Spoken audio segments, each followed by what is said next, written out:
Hello and a very warm welcome to Junair Azhar official. US की national security strategy या जिसको NSS भी कहते हैं 2025 की, वो वॉशिंगटन के सबसे इम्पोर्टेंट स्ट्रेटेजिक डॉक्यूमेंट्स में इसका शुमार होता है। इन सिंपल वर्ड्स, इस डॉक्यूमेंट को पढ़ने से ये पता चलता है कि यूनाइटेड स्टेट्स की प्रायोरिटीज़ क्या हैं। जो ट्रम्प एडमिनिस्ट्रेशन है वो किस मुल्क को, किस रीजन को थ्रेट की नज़र से देखती है, किसको प्रोटेक्ट करेगी, उसके प्लान्स क्या हैं पावर को लेके, मिलिट्री माइट को लेके, इकोनॉमी को लेके और डिप्लोमेसी को लेके। सो ये जो डॉक्यूमेंट है it is not written for speeches या ये पब्लिक कंजम्पशन के लिए नहीं होता, बल्कि ये एक सीरियस पॉलिसी एग्जीक्यूशन के लिए लिखा जाता है। 2025 की इस एनएसएस में अगर वैसे तो देखा जाए तो 33 पेजेस हैं, एक शॉर्ट सा डॉक्यूमेंट है, लेकिन इसका इम्पैक्ट बहुत बड़ा है बिकॉज ये प्रायोरिटीज सेट करता है और डिसाइड करता है कौन सा रीजन मैटर करता है ट्रम्प एडमिनिस्ट्रेशन के लिए, कौन सा कंट्री मैटर करता है, कौन सा रिलेशनशिप कंटिन्यू करेगा, कौन सा रिकैलिब्रेट होगा। And here is the key thing that most of the people miss के जब ये डॉक्यूमेंट पब्लिश हुआ है तो इसमें जो कुछ लिखा हुआ है, बहुत सारे डिसीजंस जो हैं वो ऑलरेडी एट प्ले हैं, ऑलरेडी वो सब हो रहा है। विच मीन्स कि स्ट्रैटेजी कोई पब्लिक ओपिनियन के लिए या पब्लिक सेंटिमेंट के लिए या इवन कांग्रेस के लिए वेट नहीं करती जब वो ओवल ऑफिस की तरफ से आती है। वो पहले मूव करती है और एक्सप्लेन बाद में करती है। सो हमें जो ग्लोबल इवेंट्स बिल्कुल रैंडम लग रहे हैं, सवाल ये पैदा होता है कि क्या वो रैंडम है? पाकिस्तान सडनली हमें इंटरनेशनल हेडलाइंस में वापस नज़र आ रहा है, ग्रीनलैंड की बार-बार बात हो रही है, वेनेज़ुएला की बार-बार बात हो रही है। एक आम व्यूअर जो जियोपॉलिटिक्स को नहीं समझता, जो आईआर को नहीं समझता या वो जो ऐसे डॉक्यूमेंट्स को नहीं समझते, उनके लिए ये अनरिलेटेड होगा, केओटिक होगा, रैंडम होगा, बट रियलिटी ये है कि पाकिस्तान हो या ग्रीनलैंड हो या वेनेजुएला हो या यूरोप हो, ये जो सारे मामलात हमारे लिए एज अ शॉक सामने आ रहे हैं और डिस्कनेक्टेड लग रहे हैं, वो ऑलरेडी इस स्ट्रैटेजी का हिस्सा है। So once you read it तो आपको समझ आता है कि ये सेपरेट स्टोरीज नहीं हैं, these are actually the chapters of the same document. और हमारे पास ये डॉक्यूमेंट अब आया है, ये सब कुछ पहले से हो रहा है। एक और सिंबलिज़्म अगर आप नोट करना चाहें तो वो ये है कि जैसे हमने अभी ये बात की कि ये स्ट्रैटेजी तो अब सामने आई है, एट प्ले ये पहले से है, उसी तरह अगर हम पाकिस्तान की एग्ज़ाम्पल ले लें और वहीं से बात शुरू कर लें, तो आपने नोट किया होगा कि पाकिस्तान के बारे में एक डिफरेंट टोन एंड टेनर इख्तियार किया इंटरनेशनल मीडिया ने। और एक बड़ा मेजर सिग्नल हमारे सामने आया जब यूनाइटेड स्टेट्स ने अप्रूव कर दिया $686 मिलियन का एक सपोर्ट एंड अपग्रेड पैकेज हमारे F-16 फाइटर जेट्स के लिए, जो कब से डिलेड था।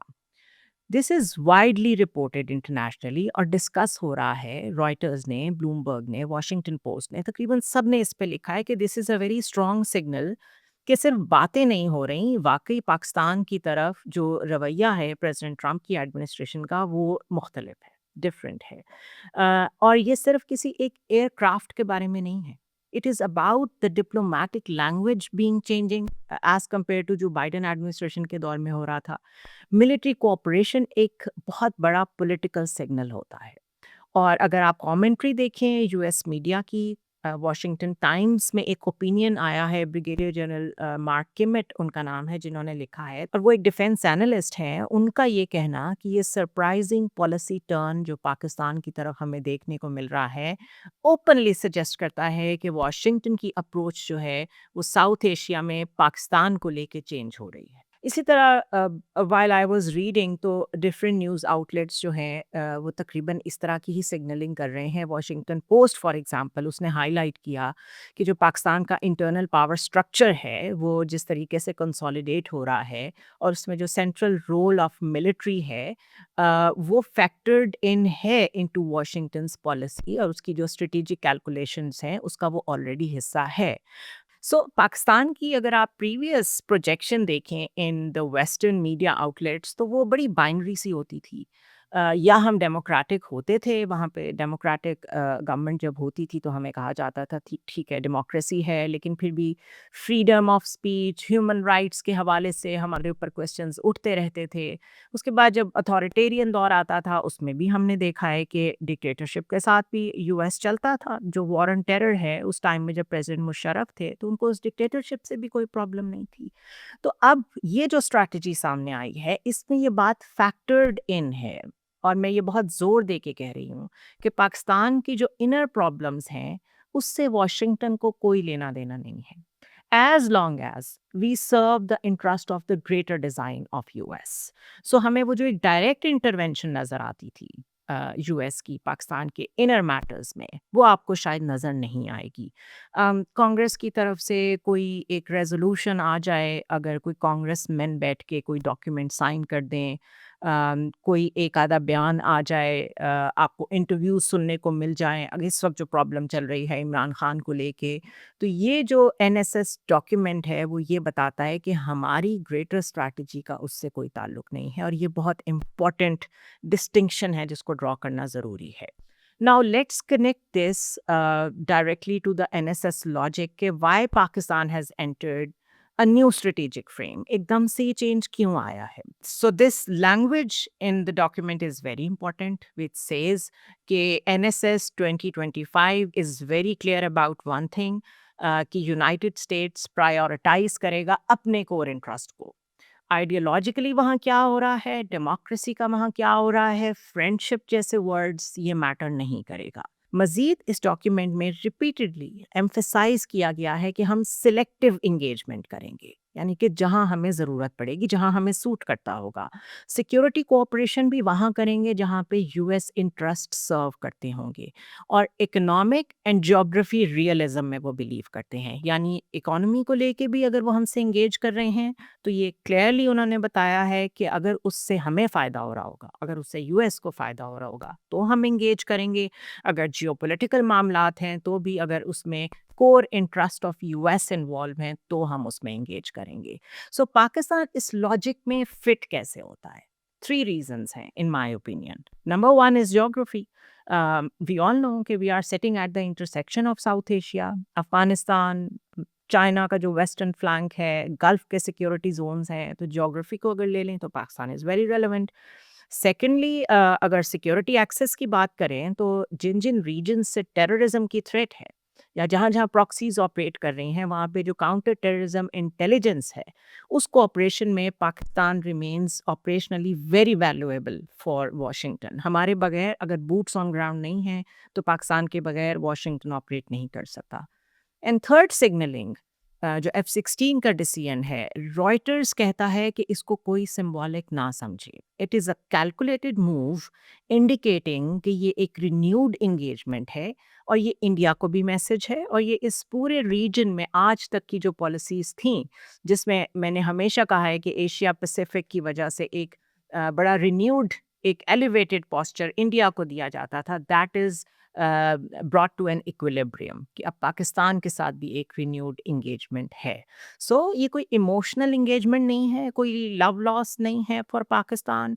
This is purely an instrumental approach जो यूएस ने अपने कोर इंटरेस्ट को देखते हुए अपनाई है। So now let's look at Greenland. वहाँ भी ज्योग्राफी बहुत मैटर करती है, और ज्योग्राफी से ज़्यादा वहाँ मामलात ऐसे हैं जो मैटर करते हैं।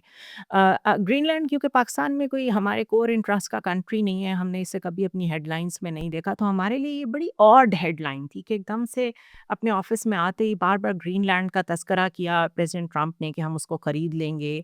लेकिन जिनको ज्योग्राफी का पता है, उन्हें पता है कि ग्रीनलैंड की इम्पोर्टेंस क्या है। It is the largest island in the world, और अगर आप इसकी लोकेशन देखें तो ये नॉर्थ अमेरिका और यूरोप उसके बिल्कुल सेंटर में है, और जो एक इमर्जिंग आर्कटिक शिपिंग रूट्स हैं, जो नए शिपिंग रूट्स बन रहे हैं आर्कटिक के, उसके भी बिल्कुल ये एज पे बैठा है। सो पॉलिटिकली ग्रीनलैंड एक ऑटोनमस टेरिटरी है, किंगडम ऑफ डेनमार्क के अंडर आती है। ग्रीनलैंड की एक अपनी लीडरशिप है। डेनमार्क जो है वो उसकी फॉरेन पॉलिसी और उसका डिफेंस सेक्टर कंट्रोल करता है। Since 1953 United states has had a defence agreement with Denmark, और उस डिफेंस एग्रीमेंट के तहत डेनमार्क ने अलाउ किया था यूएस को कि थ्यूल एयर बेस एक मौजूद है ग्रीनलैंड में, वहाँ पर यूएस अपनी मिलिट्री प्रेजेंस रख सकता है।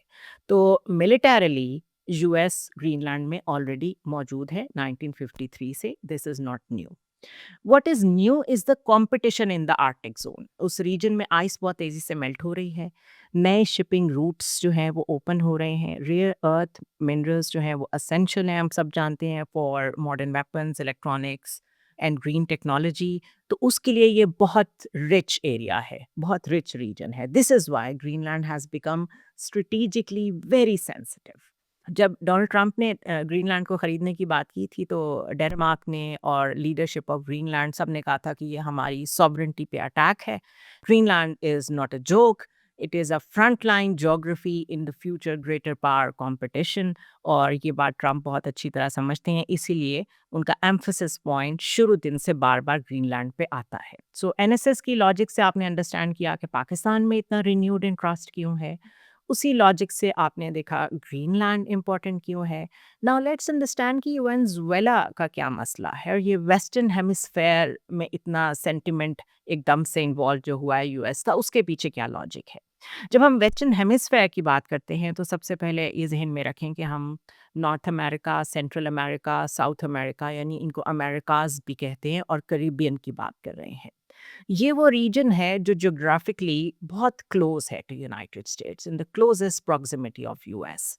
ये जो डॉक्यूमेंट है 2025 की नेशनल सिक्योरिटी स्ट्रैटेजी, वॉशिंगटन उसमें साफ कहता है कि वो अपना इन्फ्लुएंस रीअसर्ट करेगा इस रीजन में, जिसका मतलब है कि जो एक्सटर्नल पावर्स वहाँ पे ऑलरेडी वहाँ पर एक अपना इन्फ्लुएंस रखती हैं, उसके जवाब में यूएस ने अब ये फैसला किया है कि हम अपना इन्फ्लुएंस रीअसर्ट करेंगे। अब वहाँ पे कौन सी एक्सटर्नल पावर्स हैं, वहाँ पे जो एक्सटर्नल पावर्स हैं वो चाइना है और रशिया है। वेनेजुएला इसलिए मैटर करता है बिकॉज एक तो वहाँ पर दुनिया के लार्जेस्ट ऑयल रिजर्व्स हैं, and it has long term financial and energy ties with China.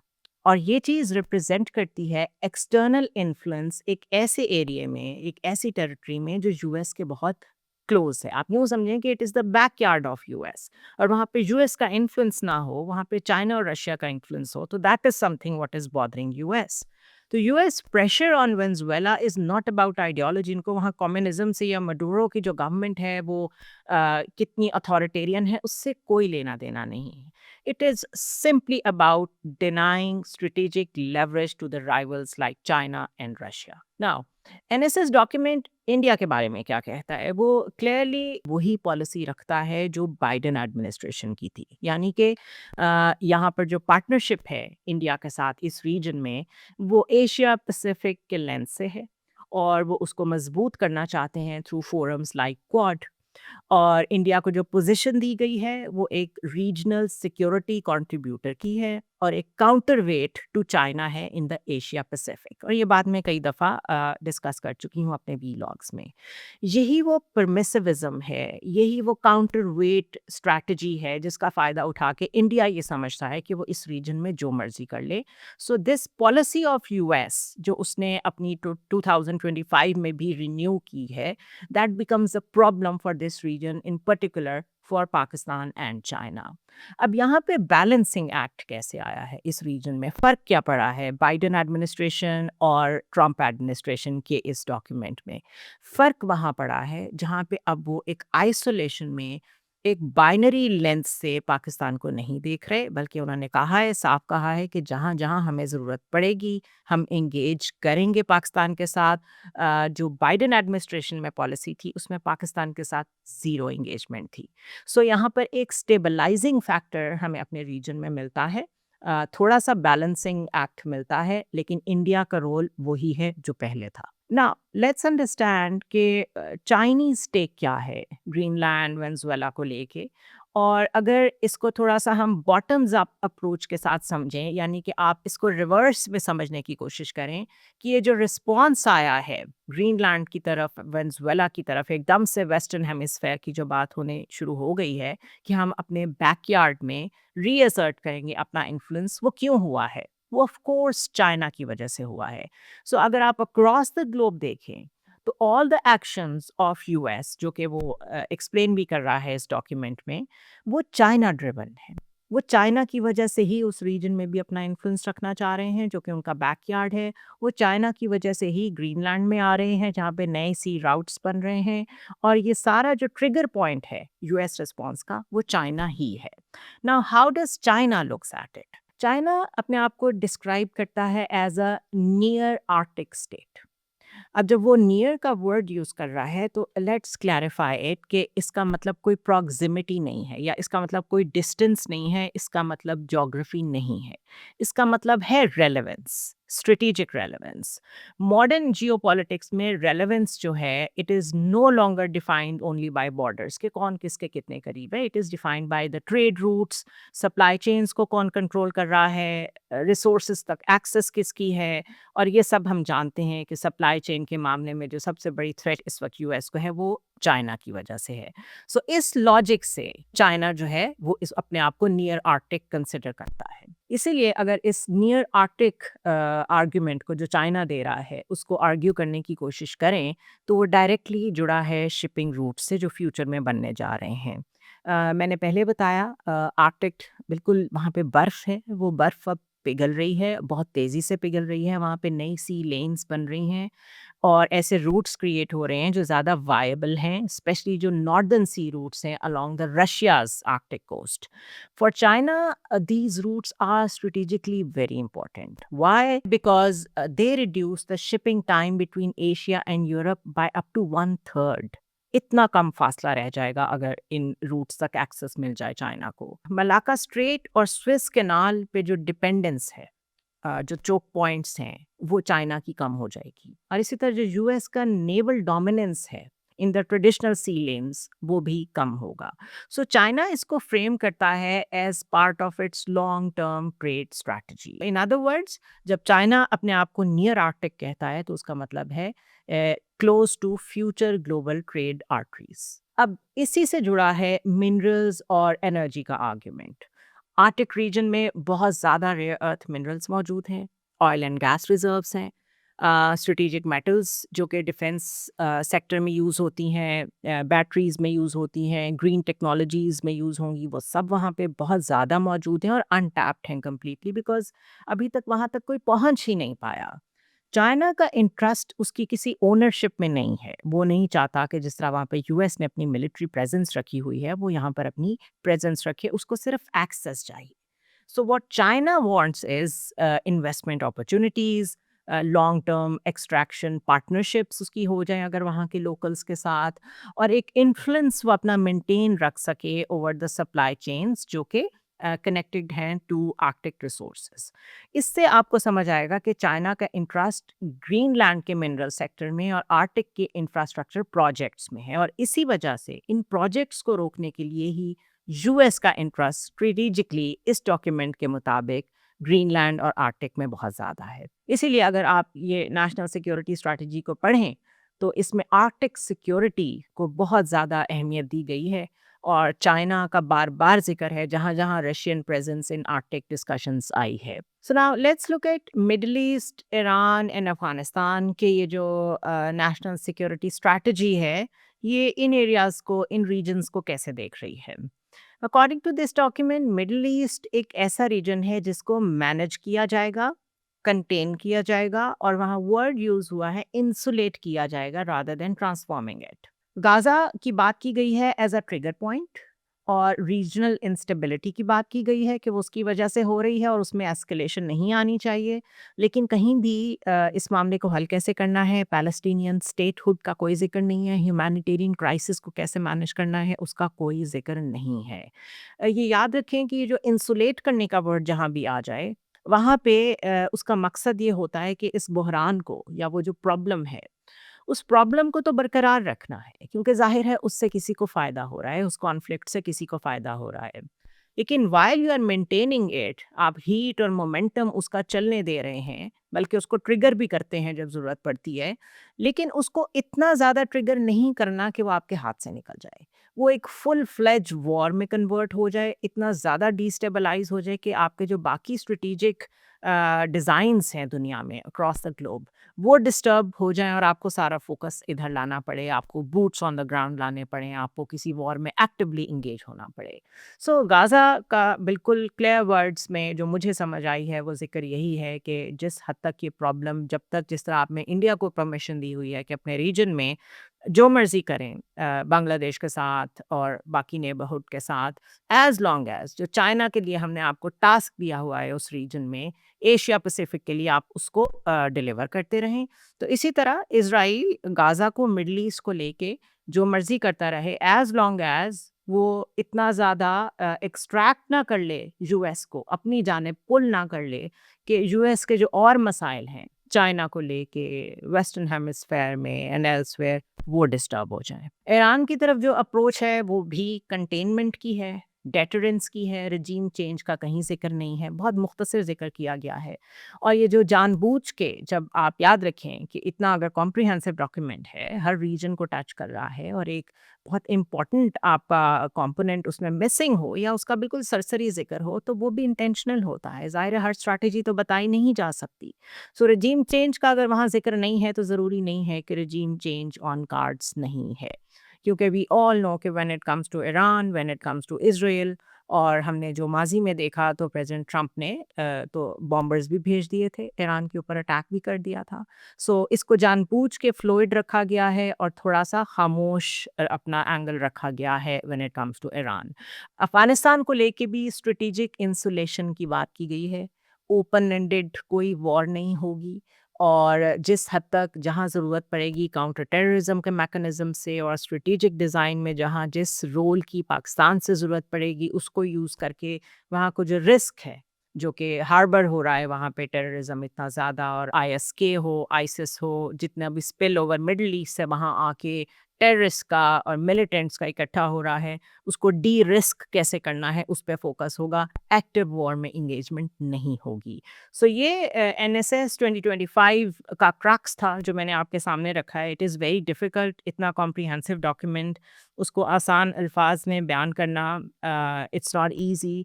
I strongly अर्ज वंस अगेन कि आप लोग इसको ज़रूर पढ़ें। इस डॉक्यूमेंट को पढ़ने से आपको बहुत सारी बातें समझ में आएंगी, एंड इन मैनी वेज़ हम ये बातें ऑलरेडी अपने वीलॉग्स में जियो पॉलिटिक्स को लेके डिस्कस कर ही रहे हैं। विच मीन्स जैसे मैंने शुरू में कहा था कि ये जो पॉलिसी है ये अब सामने आई है, ये स्ट्रैटेजी अब सामने आई है, बाकी सब कुछ एट प्ले ऑलरेडी था। ग्रीनलैंड के बारे में तो जब पहले दिन अपने ऑफिस में आए थे, अभी ओथ भी नहीं लिया था रादर, तब कहा था प्रेसिडेंट ट्रंप ने कि हम ग्रीनलैंड को ख़रीद लेंगे। तो वो सारे अज़ाइम जो शुरू दिन से लोग जिसको अनप्रडिक्टेबिलिटी समझ रहे थे प्रेसिडेंट ट्रंप की, this strategy, this policy paper is actually an evidence कि वो सब planned है। वो ऑन कार्ड्स पहले से था, और इसमें कोई भी ऐसा एलिमेंट नहीं है जिसको हम समझें कि सरप्राइज का है। ये सब प्रेसिडेंट ट्रंप एडमिनिस्ट्रेशन ने इन 4 सालों में क्या करना है, यूएस को किस डायरेक्शन में लेके जाना है, किस कंट्री को कैसे ट्रीट करना है, ये उसका एक ब्लूप्रिंट है जो आपके सामने आया है। सी यू नेक्स्ट टाइम।